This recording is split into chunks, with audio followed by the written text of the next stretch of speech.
and what is the consequences of the structure. There's a lot of debate about the nature of tax structure accepted by a particular country. But beside of that debates, we assume that tax structure of a country is optimum. And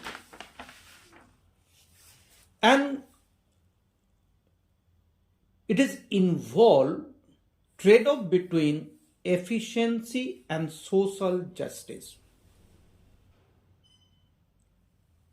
Government more focus on efficiency of tax structure than social justice.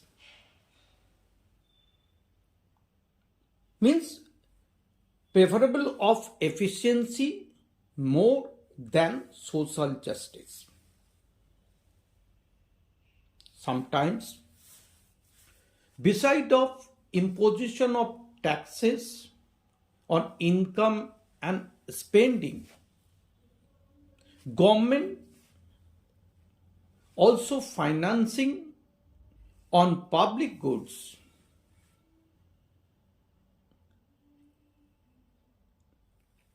by borrowing from internal and external bodies. So, out of these overall explanations, some questions can be arise. To better understand of this relation on public finance for public goods. First, how should the condition for efficient public spending? That is, sum of marginal benefit should be equals to sum of marginal cost. That is, sigma of MB equals to sigma of MC.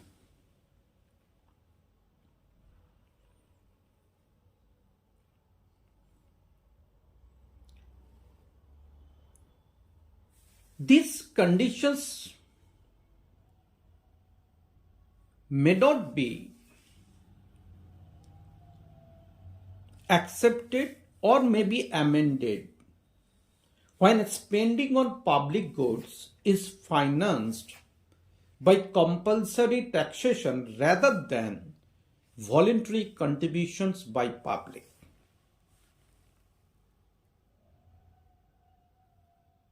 Because there is trade-off between efficiency and social justice.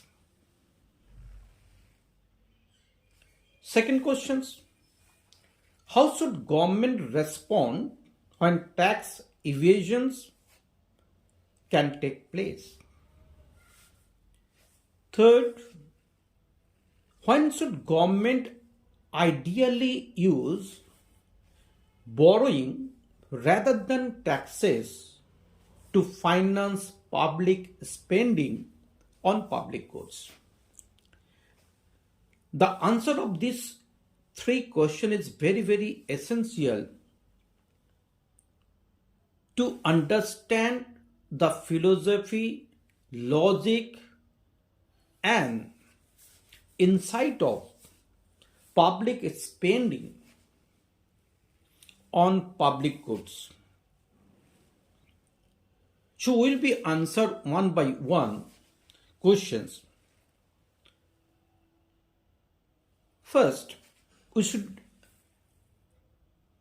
know primarily what is taxation and what is efficient tax financed public spending. As we know that taxation is a process of imposition taxes, direct and indirect, on income and spending of income as to raise optimum tax revenue for public spending on various public goods for general welfare of the country.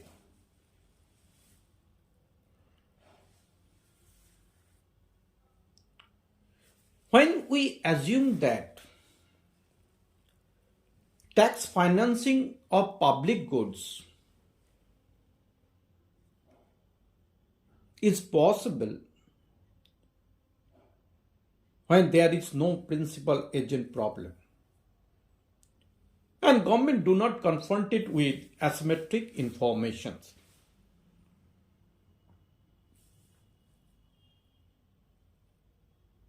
When taxes are used to finance public goods, an efficiency loss known as excess burden of taxes. Excess burden of taxes arise both direct and indirect taxes. This excess burden of tax affect market behavior through the reduction of labor supply. The change in market behavior is a substitution response. Means free time or leisure for substitutes for productive time.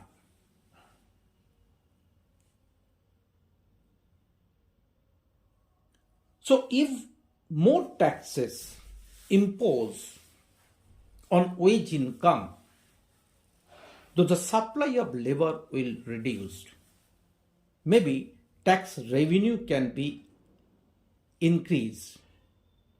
So the market failures by asymmetric information failure is a cause of excess burden of taxes.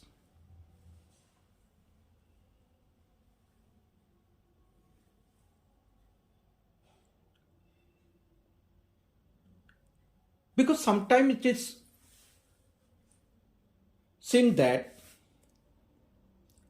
tax is not levied on the basis of willingness to pay or ability to pay of a person.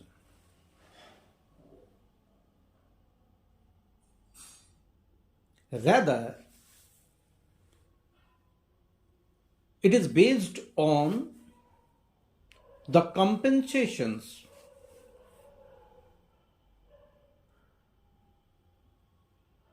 or financing requirement for government spendings.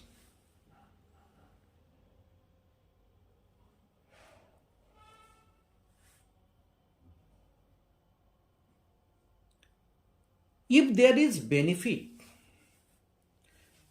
equals to the tax payment, so there is no personal loss, but are the consequences of delegations to the government.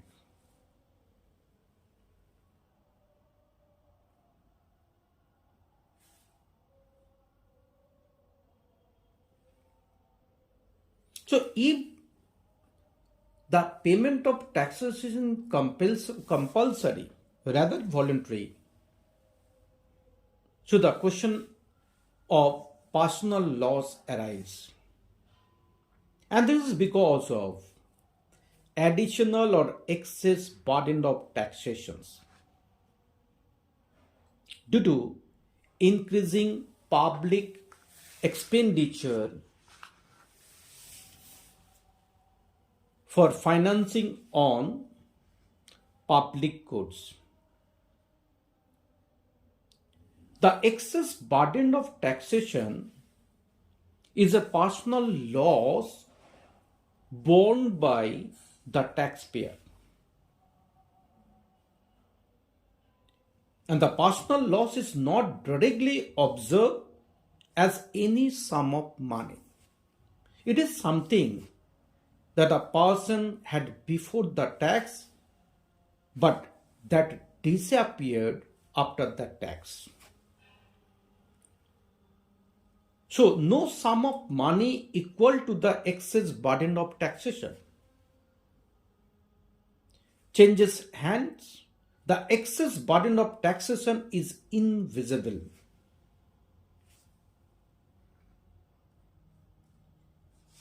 Means before and after tax imposed on a personal income,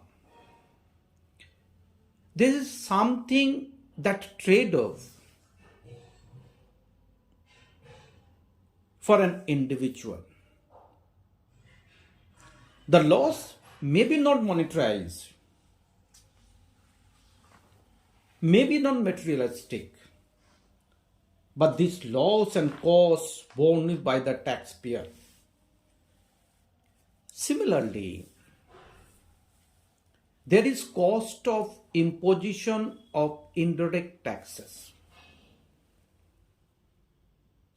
Due to increasing estate expenditure, rate of indirect taxes, GST, value added tax, sales tax, excise duty, whatever. The price of private goods has been increased and the personal benefit decreases because tax and personal benefit from the public goods is inversely proportional. So this will leads to the decrease in demand of private goods. And decrease the demand of private goods is a market loss, a loss of the entrepreneur also who invest huge money for the production and supply of the goods. They are lost due to decrease in demand of private goods.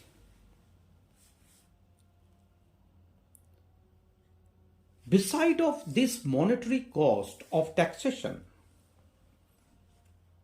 there are also other type of cost of taxations.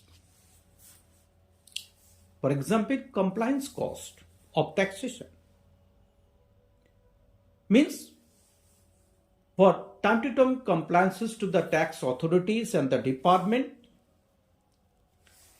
you need tax advisor, accountant, lawyer, chartered accountant, such kind of experts.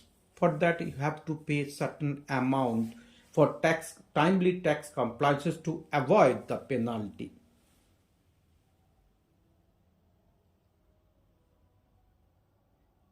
And also efficient tax compliances depend on the capability and efficiency of this persona.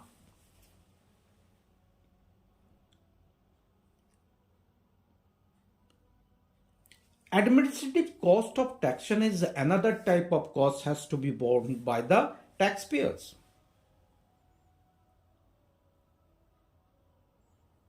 Filing, auditing of returns, time to time,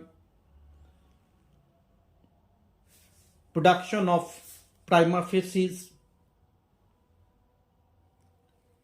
These are the administrative tasks that to be furnished by the various tax authorities at state as well as central level in a federal structure. So these compliance costs and administrative costs together known as rent seeking and the cost of taxation. Beside of this monetary cost, we have non-monetary cost. This is known as emotional cost of taxation.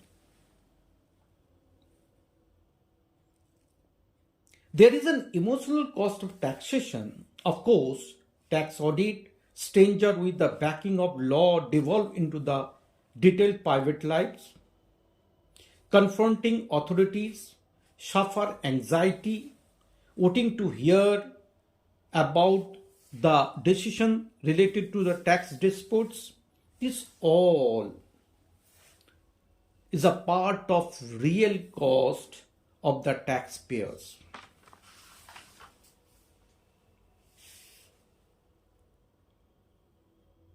So there is efficiency losses due to excess burden of taxations and compliances and emotional cost of taxation.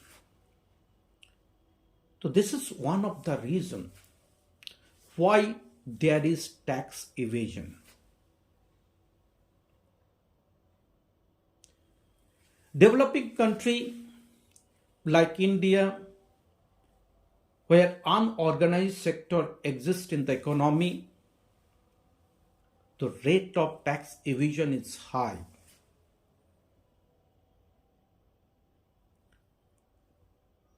And even in organized sector, there are also a lot of example for the high tax evasions.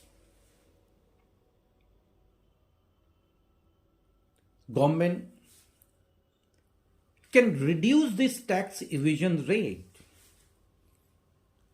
by the due analysis of cost benefit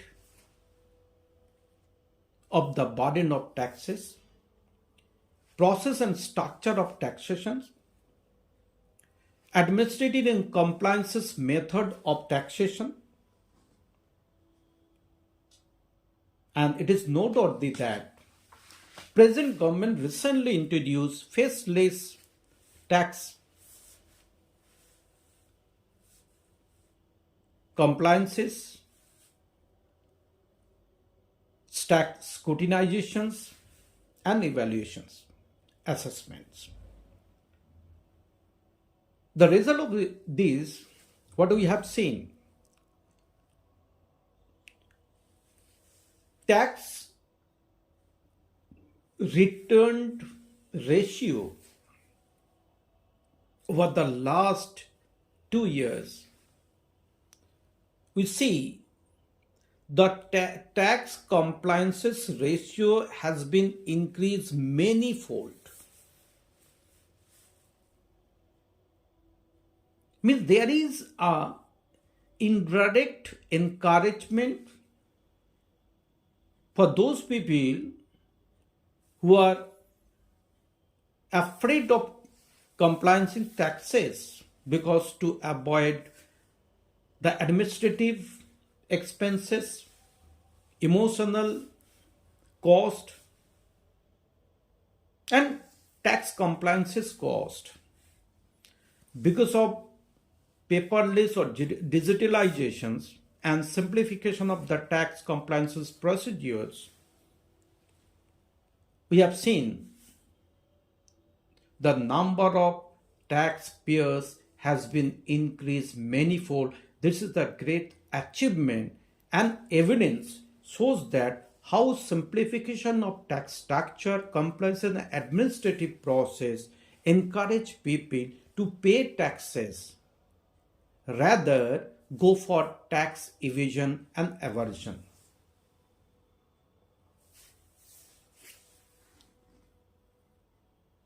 So, and this is truly we can take the example for India. So efficient tax system and a structure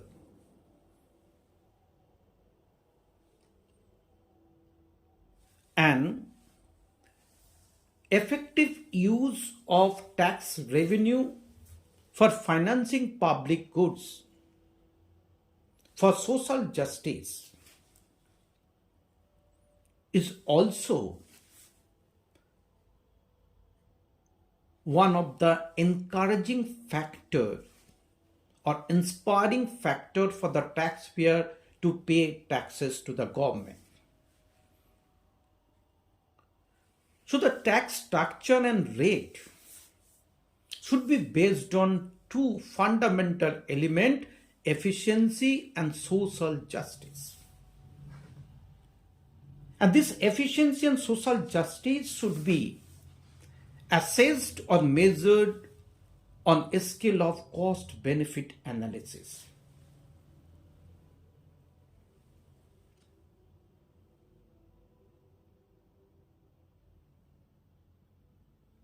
So this is the accountability of the government, and it is an essential part of good governance that tax structure and rate should be transparent, and spending, public spending should be transparent in public domain.